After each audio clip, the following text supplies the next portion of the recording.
in those layers. It's in that depth where the illness was, right? Our psychological or energetic illnesses that we've been holding and suppressing for so long. That's what these things are intended to be used for. It's supposed to kind of purge these things out of you. The energetically, physically, emotionally, psychologically, all these things need to come out, right? And to be used that way, I see validity. I understand. And a lot of cultures understood this as well. There is a dimension to this experience that is very abstract and abnormal to people that are just living in the regular world, jobs, family, the 9 to 5 kind of daily routine life. The sickness, the deep sickness they're holding within themselves. When do you address this? How do you address this?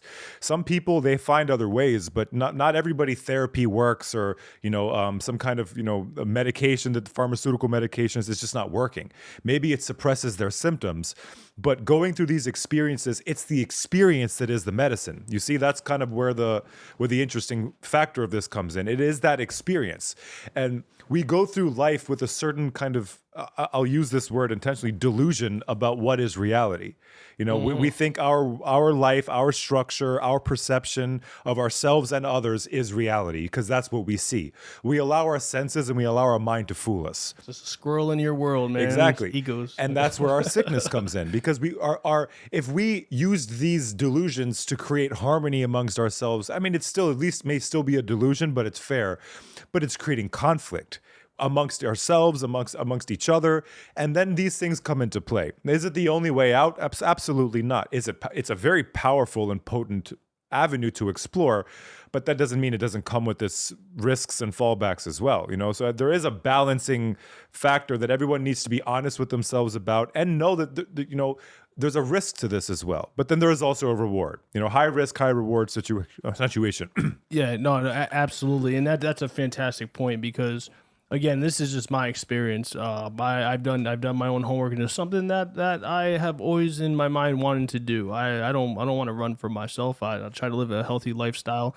but it's mind, body, spirit. That's how my mind works, at least anyway. And I want to develop each of those. And where I'm weak in others, I want to develop that. Sometimes my spirituality is off kilter. Sometimes more on the physical side. If I have physical problems, my energy is more focused. I have to be balanced every single day. I wake up, thank you, God, thank you. I have to be so grateful before I go to sleep. I want to be making sure that I'm consistently blessing others in service. I have to continue to do that. Now, if I'm worried about something, it's my energy. My energy is going that way. And if I get out of sync, eventually I'm out of sync. I'm out of rhythm. What I realized is that there are different dimensions, and I know I'm going a little bit deep here. There's different dimensions to it. So there's the mind, body, and spirit from what I can see, what I can feel. This medicine, if you will, allowed me to tap into something that I couldn't necessarily tap into myself, just naturally. It wasn't very easy, but it allowed me to tap into it. And because I tapped into it naturally, I was also able to be present in that moment. Now, I can't articulate it. It gives me goosebumps thinking about it, because it's very real for me. Very real. The feelings are very real. Exchange very real. My intentions were very real.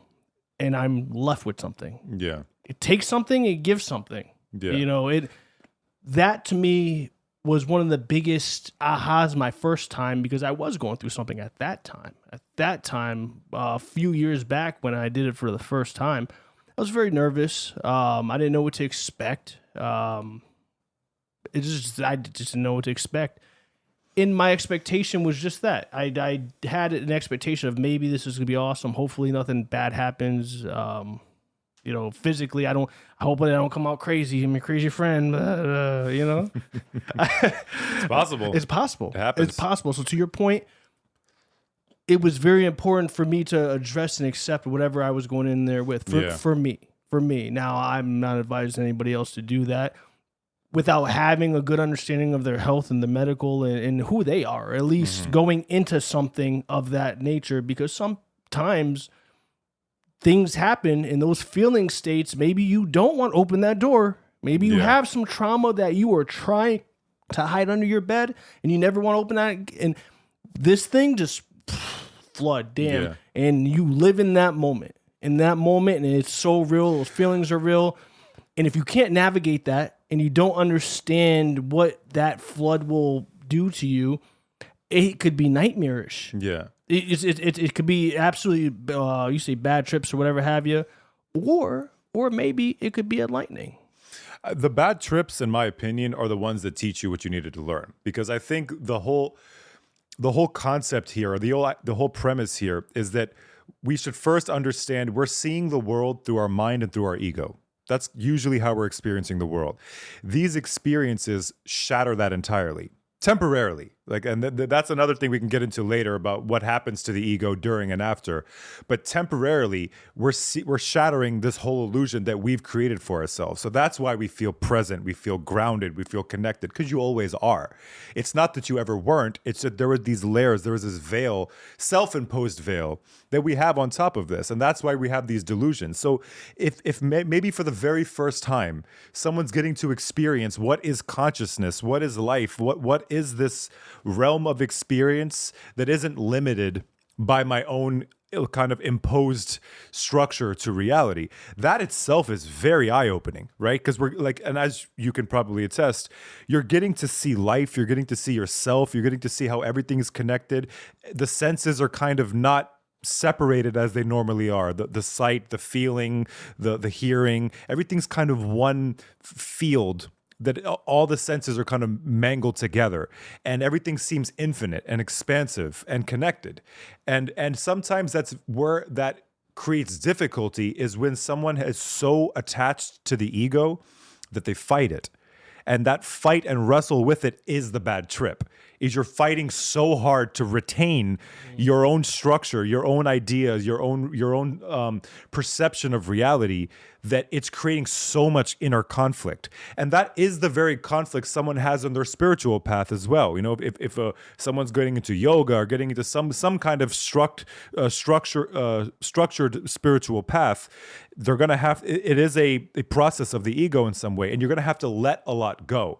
And psychedelic experiences kind of compress that into a very quick, this has to happen now. It's not going to happen over years, now.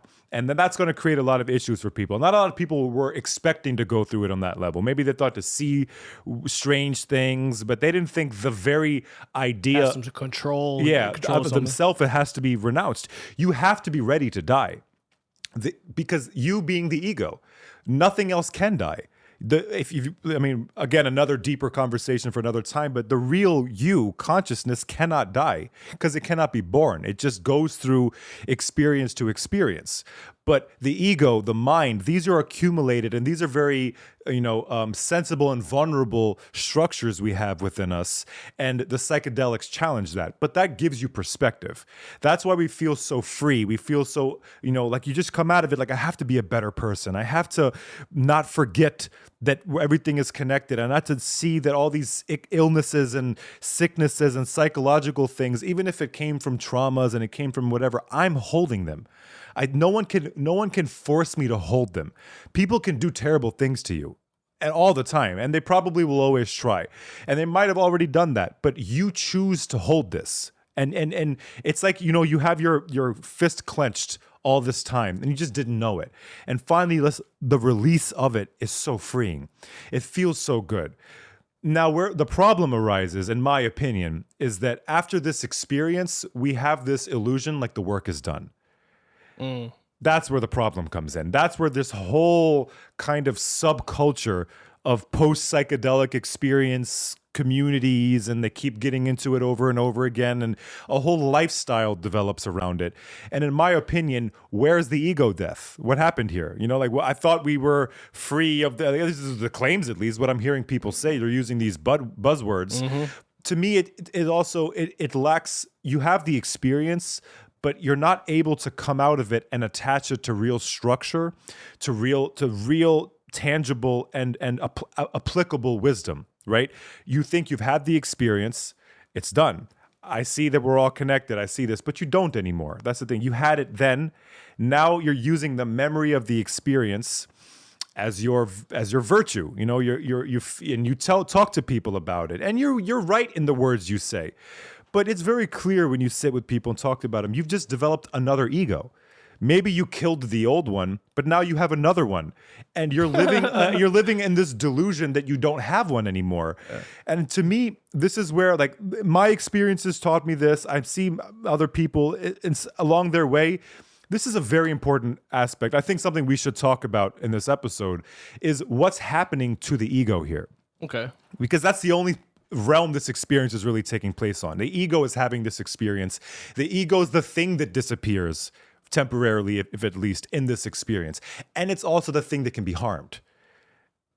And which will cause psychological issues, or, like things that people, have long-term negative effects from. Yeah, I have a story, not my story per se, and obviously won't say any names here, but a buddy of mine said that there was someone I told one person, my other friend, you'll meet him, but I told him about the whole me going to ayahuasca, and he seemed really concerned.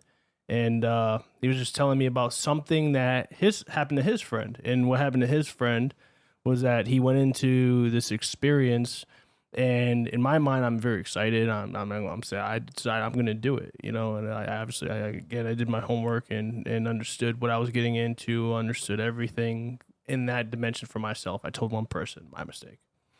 And I just immediately started getting like negative stories about it. He's like, "Oh, dude, this guy came out and now he's homeless and he's probably doing all this other stuff." I'm like, "Thanks, man. That's I feel so encouraged now." Like, this guy went in there with optimism and came out, and now he's just something happened. Something mentally happened to him, and he changed. And that's what he said. He's this guy changed. He was weird, but he was weirder coming out. He wasn't the same. Something was off, and he was very paranoid, and there was a lot of things that he would accuse him of, and all of this stuff. And I'm like, well, I hear what you're saying, all right? Someone's telling me of something that they heard through somebody else. For me, I haven't had that experience. Well, that's now I subconsciously have this experience of this guy who does this thing. I definitely saw that. I mean, there's been a substantial amount of research on this subject as well, that if someone has an underlying, maybe it hasn't shown itself yet, but they have schizophrenic, kind of dormant schizophrenic tendencies. Maybe it's genetic, maybe not, but it could unleash that onto the person. And so what benefit did they really have? They just cracked themselves. And that goes back to, I mean, in my opinion, at least, that goes back to that this is an experience of the mind and of the ego. And if it's not prepared and structured enough properly, it's just going to crack you. And then you can't say, okay, I had a good experience, so this person's going to have a good experience. It's a very subjective reality. And that's where the risk comes in, because you don't know. You didn't really know for sure that somewhere deep inside of you is the tendency to become schizophrenic, right? Or delusional in some way or another. And you couldn't have been sure that it wouldn't have happened to you. It's me, your crazy friend. Exactly. So you took a risk, and a lot of people are taking a risk. And like I said, high risk, high reward. So this is also a reality, because you can't go around telling people everybody should do it. No one should do that. And maybe it worked great for you, but it's difficult at this point, at least, where all the research suggests it's not purely safe, because we just don't know. Same thing with vaccines. Same thing. I mean, all kind of medicine is the same thing. We don't know how each person is going to individually respond to it, but we do know it's been used. We do know it can be used, and that's why the conversation is important. And I don't like personally that so much of a culture about promoting its uses, and I don't think it should just be legal. Everybody should legal, yes, but it shouldn't just be everybody should have access to it. There should be guardrails around this to make sure we're not just kind of pushing people into these experiences, because it's also being talked about for people with mental illnesses, PTSD, kind of psychotic breakdowns. Like I see people that don't know much about it talking to other people that don't know much about it and pushing them towards this. That's a dangerous area. And I know this is reality, because when you look into even yogic processes, tantric processes, there's the same guardrails that should be put up, because that maybe something is able to allow a certain energy to flow within you, unblock certain things within you, help you realize things, help you enhance certain aspects of you. If you're not ready, it's just going to harm you. You can't. There needs to be a preparation. There needs to be a foundation that this can build upon, and even people that can handle it. This needs to now come with a very disciplined structure to implement the things that you've learned.